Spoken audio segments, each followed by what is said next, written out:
আরে তুই চলে এসেছিস, আমি তোর জন্য কতক্ষণ ওয়েট করছি। পুলিশ জায়গায় জায়গায় পোস্টার লাগিয়ে দিচ্ছে, আমরা এখন কি করব? হ্যাঁ, আরে তুই ফুল কেন নিয়ে এসেছিস? তুই কি মেয়েছেনাকে প্রবেশ করবি নাকি? এই ফুল দিয়ে বাচ্চাকে নিয়ে আসবো, তুই আমার সাথে আয়, তুই দেখতে থাক। আরে ফুল লাও, ফুল ফুল লাও, ফুল ফুল ফুল লাও, ফুল। বেটা ফুল নেবে নাকি? ফুল তো আমাকে অনেক ভালো লাগে, আমার কাছে তো পয়সা নাই, আমার বাবা এখন বাইরে গেছে কিছু নয়, তুমি ফুলটা রেখে দাও আর ফুলের সেন্টটা শুনে দেখো। সেন্ট?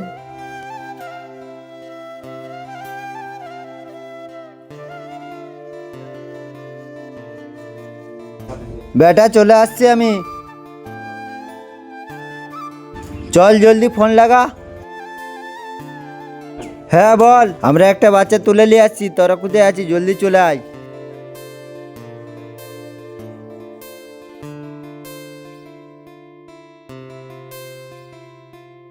আরে আমার বেটাকে কোথা থেকে নিয়ে আসছি? এই ফুলের গন্ধ শুনিয়ে বেহুশ করে নিয়ে আসছি। তোরা তো নিয়ে আসছি আর মোবাইলটা তো অফ করিস নি। তুই ওর বাপ, আমাদের বাপ লাই, তুইও ফিরে যেতে পারবি নি। তুই আমাকে জানিস নি? কে দেখ, আমি পুলিশ। পালাও পুলিশ, তোরা কোথায় ছুটে পালাবি? চ এবারে থানা। বন্ধুরা ভিডিওটা ভালো লাগলে ভিডিওটা লাইক আর চ্যানেলটাকে সাবস্ক্রাইব করে রাখবে।